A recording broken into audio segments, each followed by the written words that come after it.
Ageu, capítulo 1. Nós vamos ler alguns versículos salteados. Ageu é um dos profetas menores considerado da Bíblia, que agiram em nome do Senhor para que pudessem orientar o povo de Deus.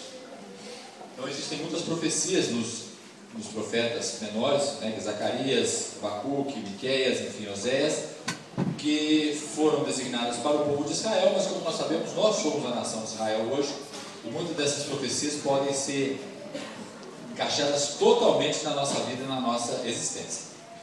Então nós vamos falar aqui sobre o capítulo 1 de Ageu, que fala sobre a reconstrução do templo. Eu queria que a igreja se colocasse em pé, para que nós pudéssemos ler os 6 primeiros versículos. Vamos ler? Ageu 1 até o verso, capítulo 1, verso 1 até o verso 6. No primeiro dia do 7º mês, 6º mês, do 2º ano do reinado de Dario, a palavra do Senhor veio por meio do profeta Ageu ao governador de Judá, Zorobabel, filho de Sealtiel, e ao sumo sacerdote Josué, filho de Josadaque, dizendo: assim diz o Senhor dos Exércitos, este povo afirma, ainda não chegou o tempo de reconstruir a casa do Senhor. Por isso a palavra do Senhor veio novamente por meio do profeta Ageu: acaso é tempo de vocês morarem em casas de fino acabamento, enquanto a minha casa continua destruída? Agora assim diz o Senhor dos Exércitos: vejam aonde os seus caminhos os levarão. Vocês têm plantado muito e colhido pouco. Vocês comem, mas não se fartam. Bebem, mas não se satisfazem. Vestem-se, mas não se aquecem. Aquele que recebe salário, recebe-o para colocá-lo numa bolsa furada. Vamos ler o 7. Assim diz o Senhor dos Exércitos: vejam aonde os seus caminhos o levaram. Subam o monte para trazer madeira. Construam o templo para que eu me alegre e nele seja glorificado, diz o Senhor. Amém, queridos? Deus abençoe a igreja pela administração da palavra, da leitura da palavra. Feche os olhos, vamos orar agora. Senhor Deus, nós queremos agradecer por esse momento aqui de leitura da sua palavra, e que o teu Espírito Santo possa, Senhor, ter liberdade de agir e de falar nos corações dos irmãos nessa noite. Que a bênção do Senhor e a prosperidade do Senhor esteja, Senhor, nesta palavra que foi lida aqui. E que o teu Espírito Santo, a partir desse momento, tenha a liberdade, Senhor, de falar aquilo que for necessário, a palavra que for necessária, Pai, para as vidas que aqui estão essa noite. Que o Espírito Santo de Deus tenha liberdade, que não haja nenhum impedimento, Pai, tanto na minha pessoa, quanto na vida dos irmãos que estão aqui para receber essa palavra, em nome de Jesus, amém e amém. Amém, meus irmãos? Pode se sentar, por favor.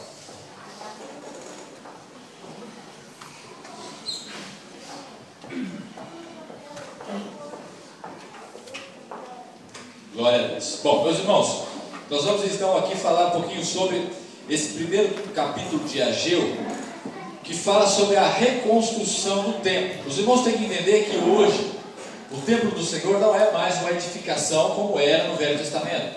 Nós temos falado isso na igreja. Hoje o templo do Senhor sou eu e é você. Ele não mora mais em templos feitos por mãos humanas. Ele não se agrada mais de templos como antigamente. Antigamente, que eu digo antes de Cristo. Antigamente ele precisava ter uma morada humana para poder estar. Ele precisava de um local onde ele habitava, no meio do povo de Israel, dentro de um baú ou uma arca da aliança, onde estavam os 10 mandamentos.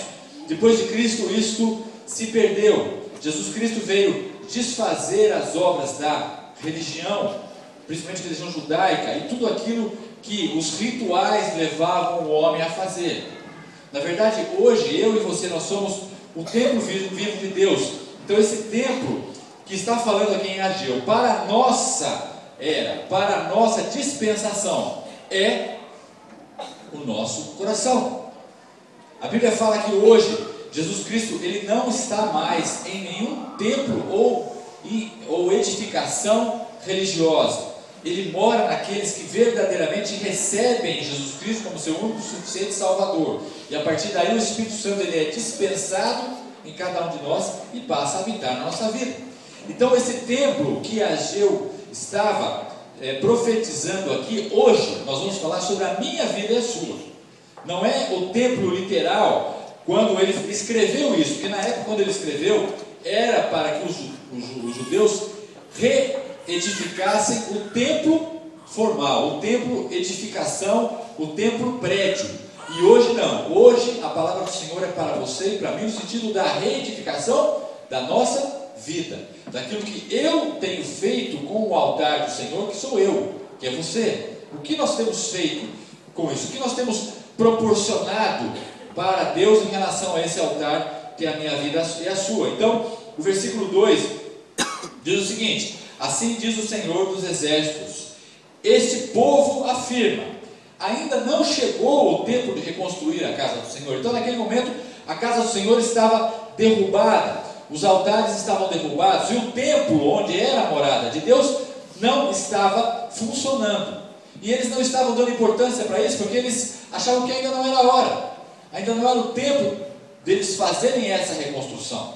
Muitas vezes, queridos, nós, pelo nosso dia a dia e pela correria que nós temos no nosso dia a dia, nós muitas vezes pensamos que Deus pode esperar um pouquinho mais, que as coisas de Deus e a minha vida no altar do Senhor pode aguardar um pouco mais. Não há necessidade de eu correr e de eu fazer as coisas com pressa para o Senhor, porque de repente amanhã eu posso fazer. Amanhã isso pode ser a minha prioridade, ou depois de amanhã isso pode ser a minha prioridade, mas hoje não é. Hoje eu tenho outras coisas, hoje eu tenho outros afazeres, hoje eu tenho outros compromissos.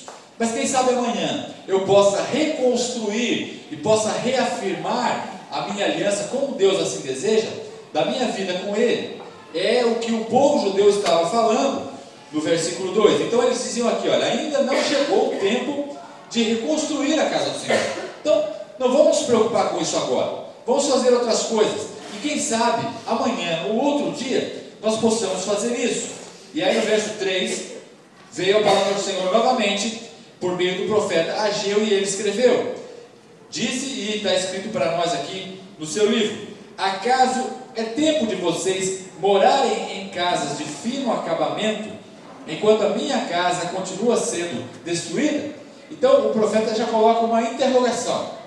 Vocês dizem que ainda não é tempo de reconstruir o templo do Senhor, mas vocês moram em edificações, agora estamos falando de casas, ok?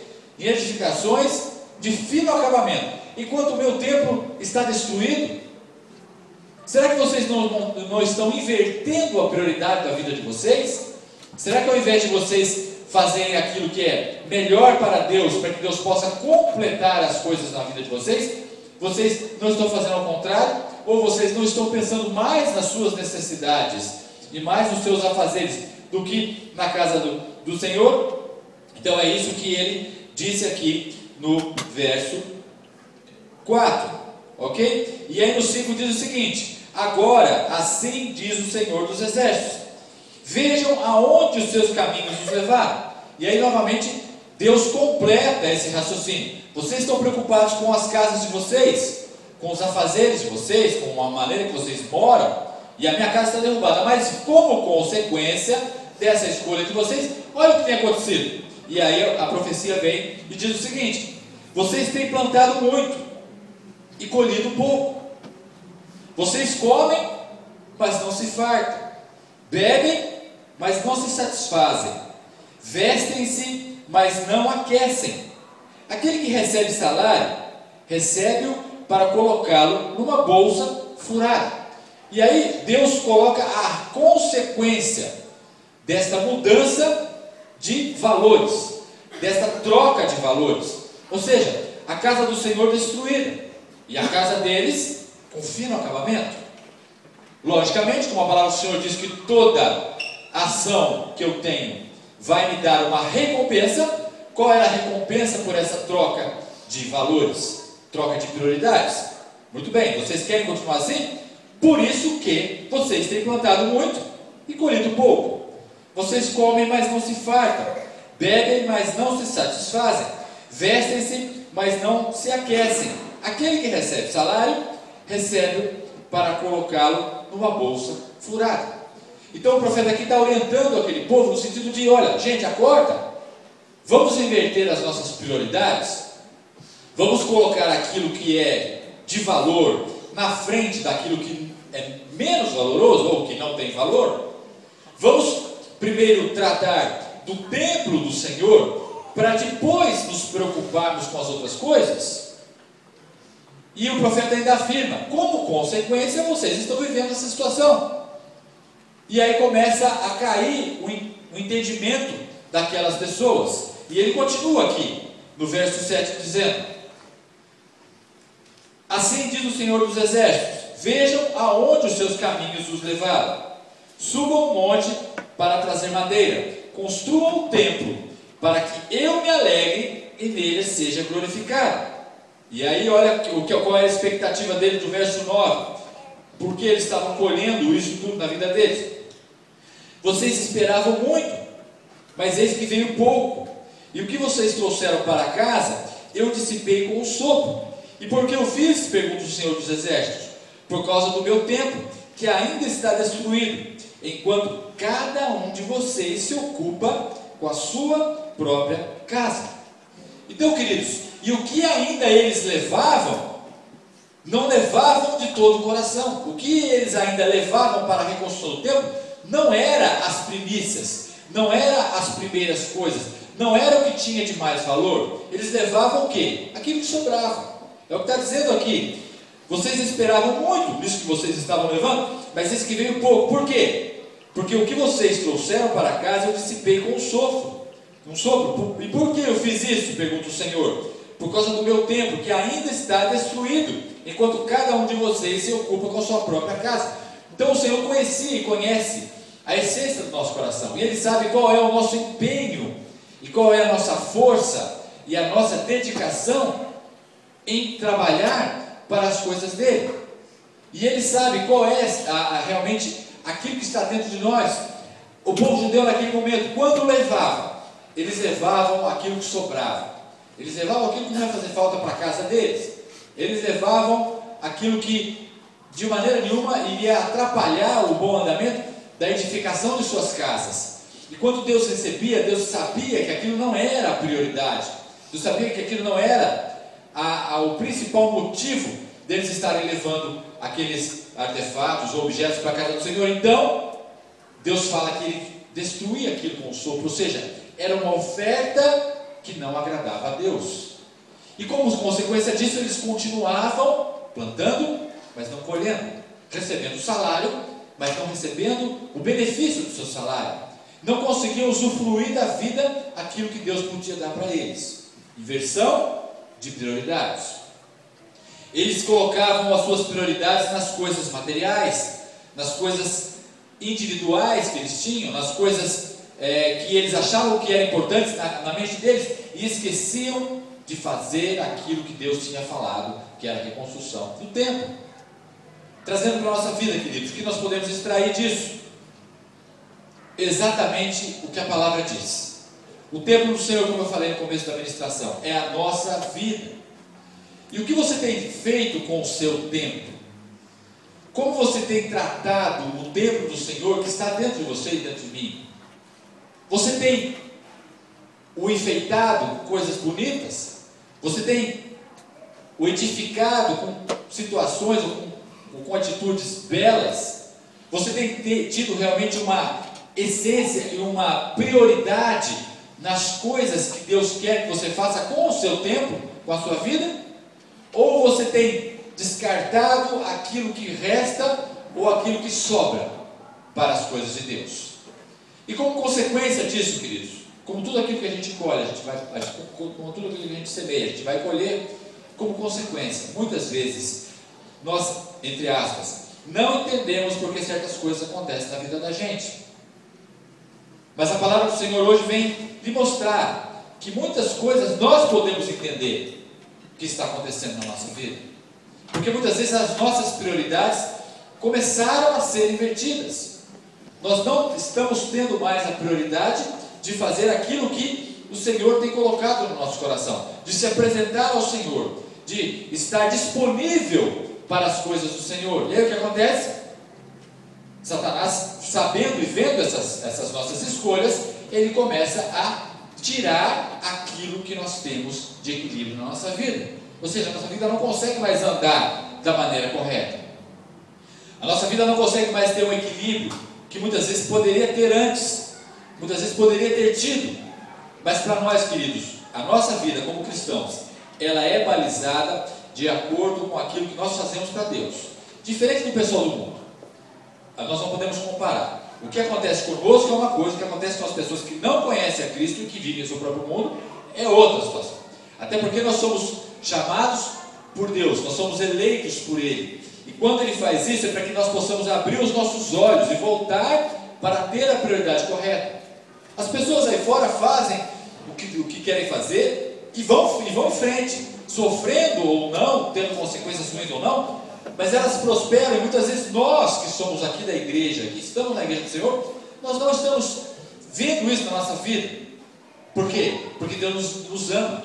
Porque se nós trocássemos a prioridade e as coisas continuassem indo bem, o que aconteceria com a nossa fé? Acabaria. Nós desistiríamos das coisas do Senhor.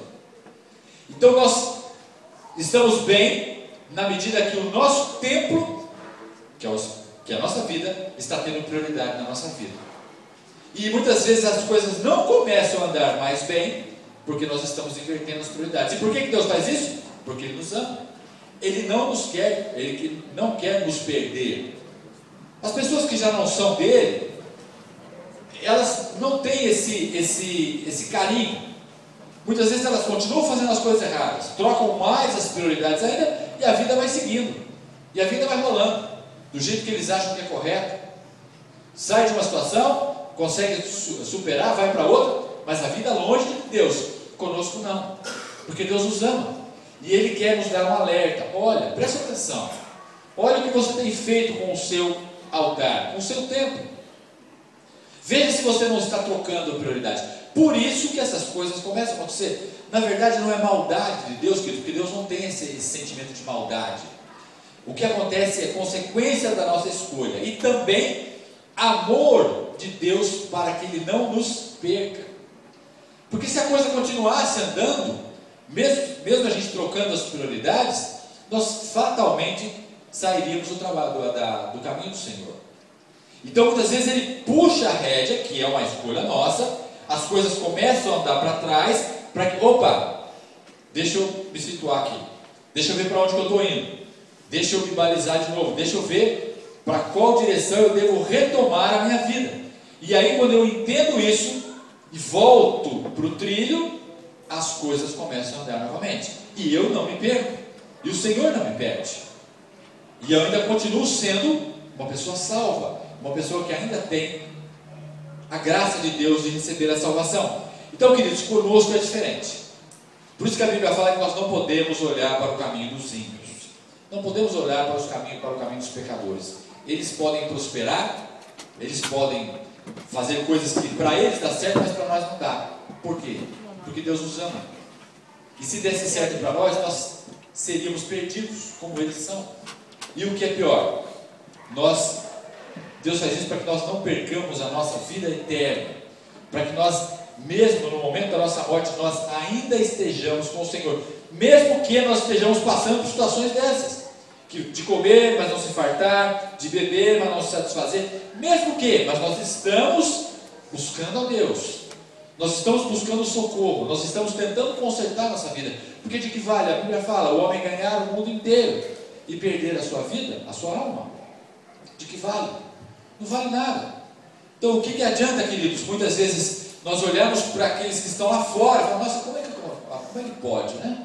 E aí começa a vir uma ideia de querer ser igual a essas pessoas. O diabo coloca isso na nossa mente. Ele mostra a vitrine da vida para a gente e começa a fazer com que a nossa cobiça comece a se acender para as coisas que nós estamos vendo, enxergando, de pessoas, muitas vezes de familiares, de amigos. E por que comigo não acontece? Por que comigo está sendo diferente? Porque Deus me ama e Ele não quer me perder. Por isso que Ele não me dá as coisas que as pessoas aí fora recebem. Porque o que vale essas pessoas receberem tudo isso e perderem a sua salvação? Não vale nada. Porque tudo que a gente faz vai ficar aqui. Então é preferível nós nos alinharmos à vontade do Senhor. E Ele, na sua bondade, aí sim, reconstruirmos o nosso tempo, colocarmos a prioridade de Deus na nossa vida. E aí sim, a promessa dele, o que é? É que nós sejamos mais prósperos do que aqueles que estão lá fora. Mas quando chegar nesse momento, você vai estar preparado para receber isso. E se nós ainda não temos, porque ainda nós não estamos preparados. Porque Deus sabe, se Ele der algo para nós que nós não estejamos preparados, Ele pode nos perder, e Ele sabe que Ele vai nos perder. Então Ele não dá. Se você está preparado, sim, Ele tem o maior prazer. E Ele tem a maior gratidão de te dar o que você merece. Desde que você esteja preparado para receber e que isto não interfira no seu relacionamento com Ele. Enquanto isso não acontece, Ele vai trabalhando com você. Ele vai trabalhando a sua vida. Ele vai de repente segurando a rédea. Ele vai puxando o seu ímpeto.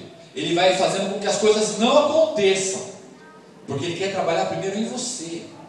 Ele quer trabalhar a sua vida. Ele quer trabalhar a sua existência. Ele quer trabalhar a maneira que você entende Deus, a maneira que você entende o mundo, a maneira que você entende as coisas, as pessoas. Ele quer trabalhar isso. Ele quer mudar a maneira de você pensar. E para que você pense, as coisas muitas vezes não podem estar boas. Porque se estiverem boas, você não vai pensar nisso.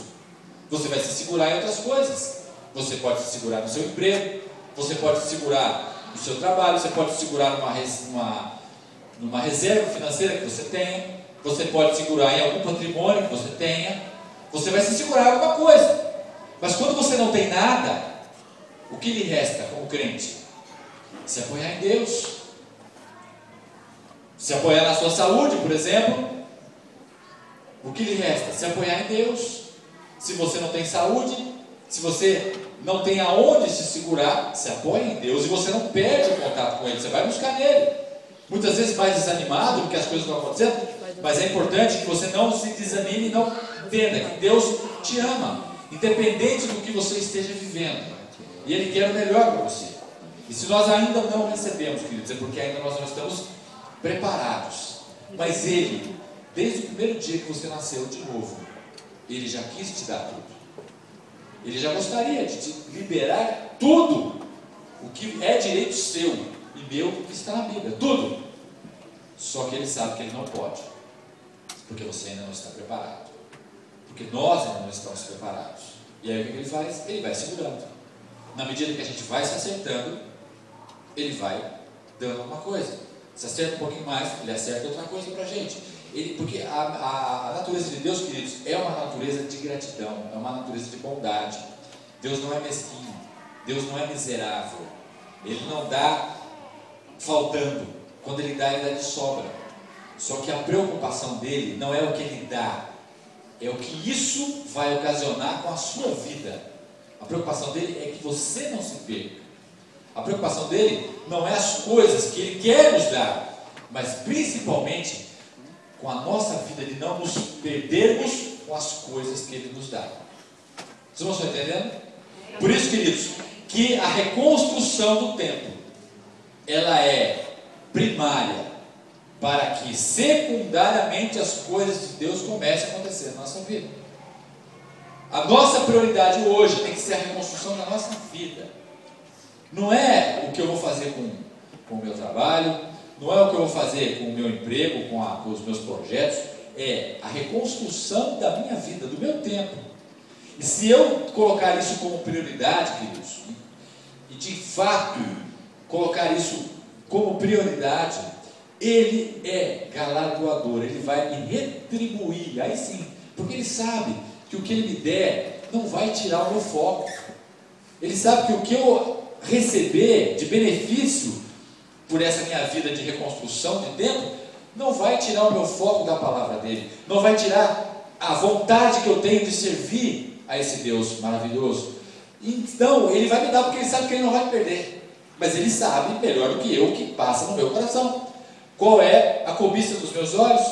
Qual é aquilo que Quais são as coisas que me seguram, ou que sempre me deram segurança.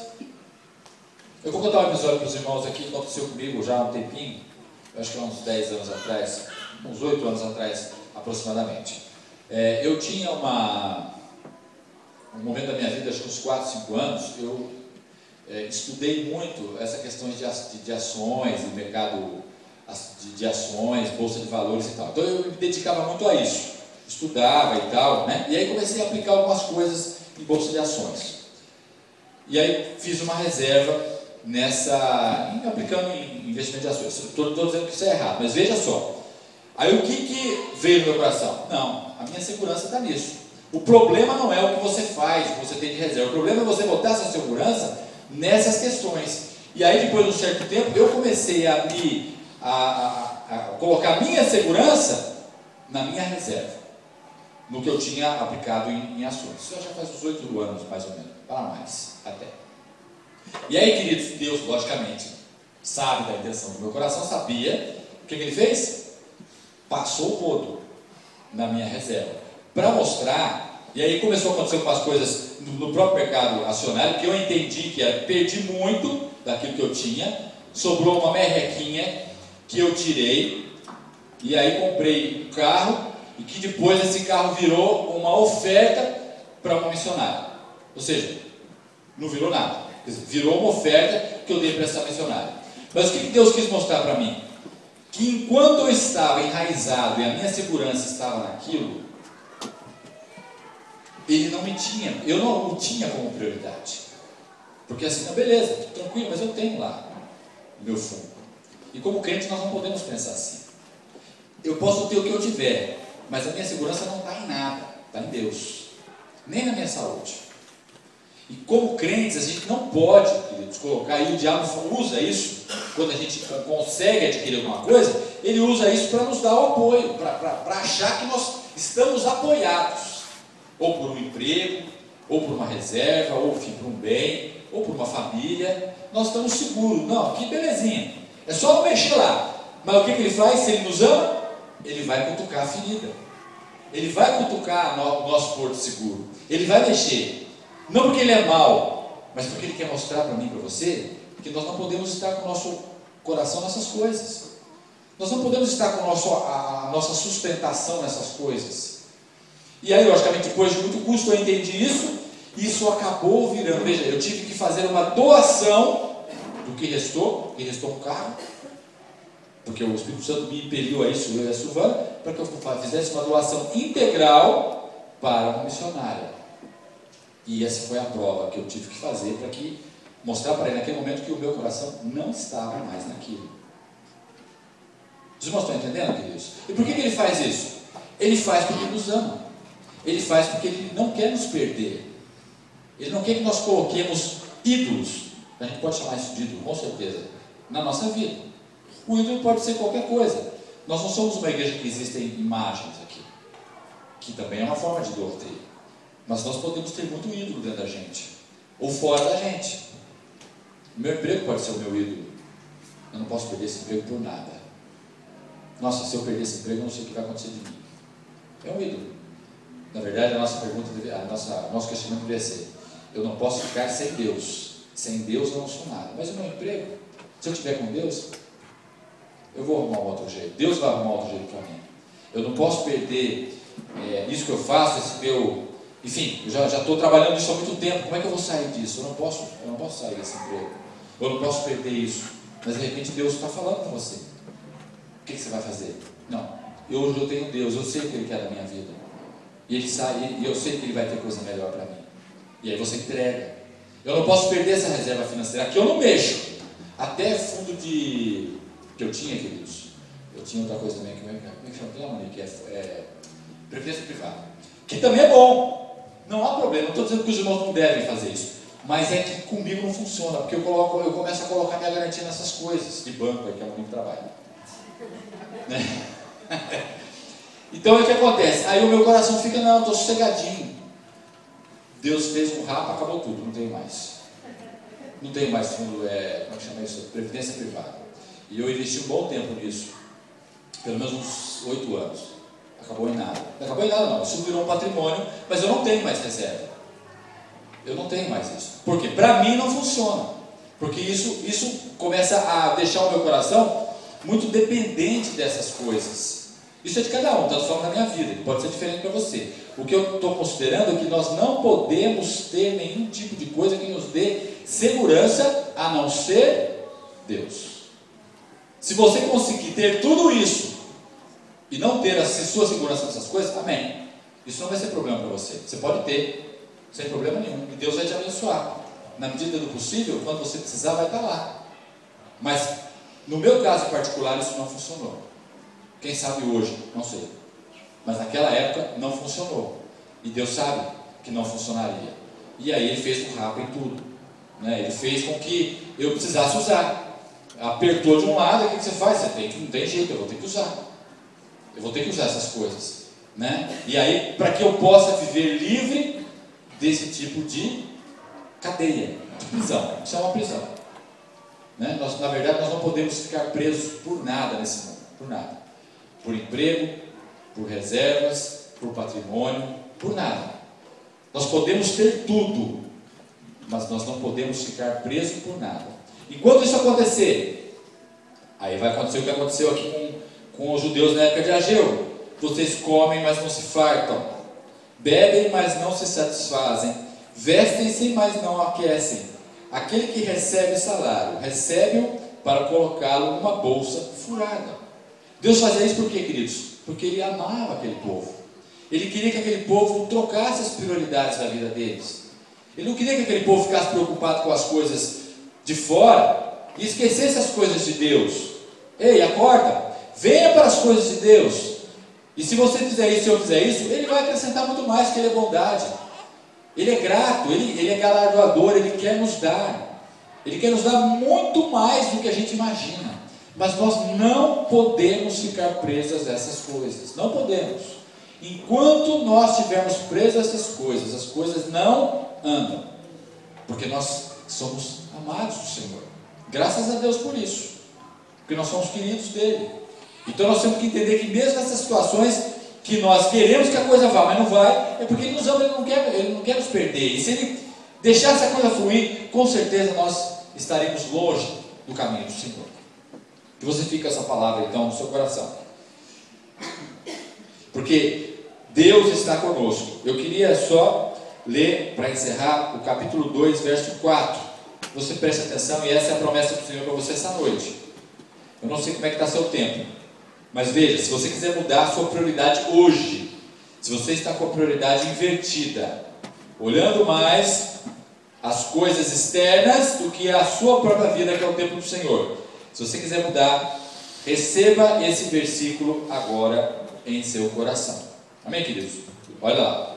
2:4. Coragem, Zorobabel, declara o Senhor. Coragem, sumo sacerdote Josué, filho de Jeozadak. Coragem, ao trabalho, ó povo da terra, declara o Senhor. Porque eu estou com vocês, declara o Senhor dos Exércitos.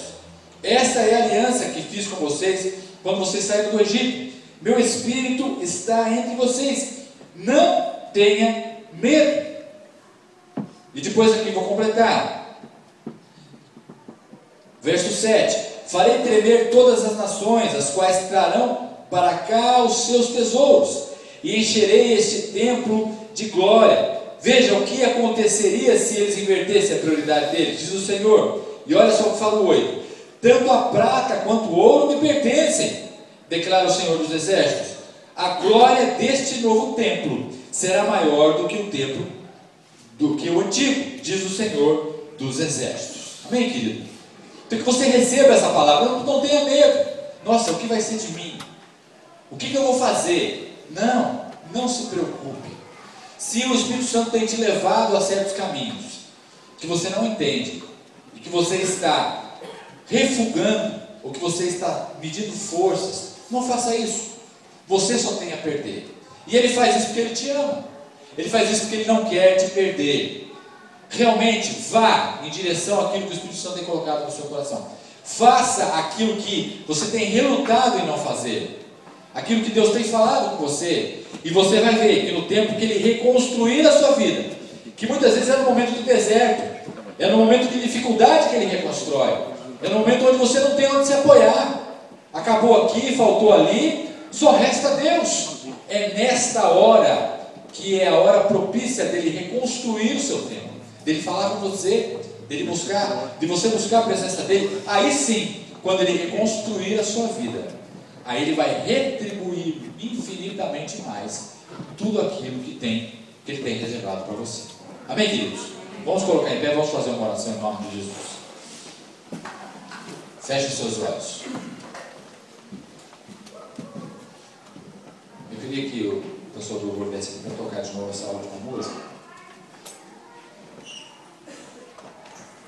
E antes disso eu queria desafiar você, querido. Se você sente que você tem dado mais prioridade para a sua casa, que de repente está com fim no acabamento, mas o templo do Senhor, que é aquilo que Ele tem falado no seu coração, ainda está para construir. Você tem percebido que as coisas muitas vezes não estão andando na sua vida mais que de repente andavam antigamente. De repente não está andando mais da mesma forma. Mas entenda, se nós trocarmos a prioridade, Deus vai segurar as coisas, para que nós possamos colocar as prioridades no caminho certo. Se você quer hoje fazer um pacto com o Senhor, falou: Deus, eu entendi essa mensagem, eu percebi que essa mensagem foi para mim, eu tenho trocado as prioridades da minha vida, antes até nem fazer isso, mas agora eu tenho feito, e eu quero retornar para a prioridade correta. Eu quero primeiro reconstruir a minha vida, e depois as outras coisas Deus vai cuidar para mim. Eu quero tirar também qualquer tipo de ídolo que esteja na minha vida. Gustavo falou algumas coisas que realmente o meu coração está nessas coisas. Eu quero tirar, eu quero que o Senhor me ajude. Eu queria que você viesse aqui à frente. Tanto você que quer trocar suas prioridades de vida, e você também que tem situações ou tem coisas que podem estar gerando em você uma certa segurança, uma falsa segurança daquilo que Deus tem para você. Vem aqui em nome de Jesus que eu vou orar por você.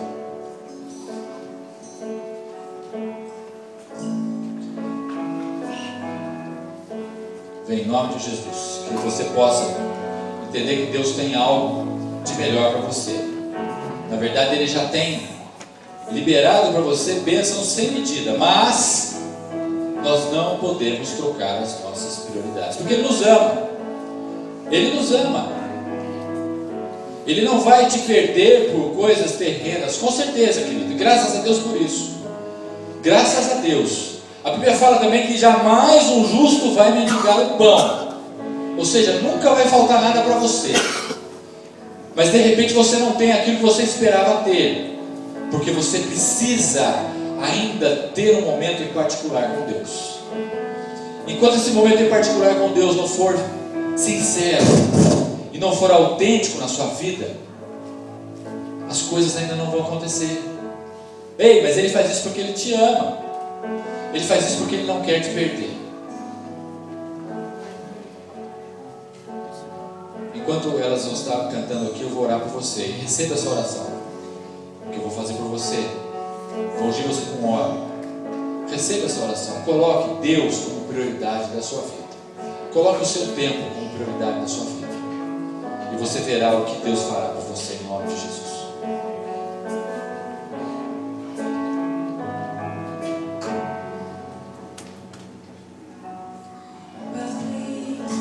Estou aqui.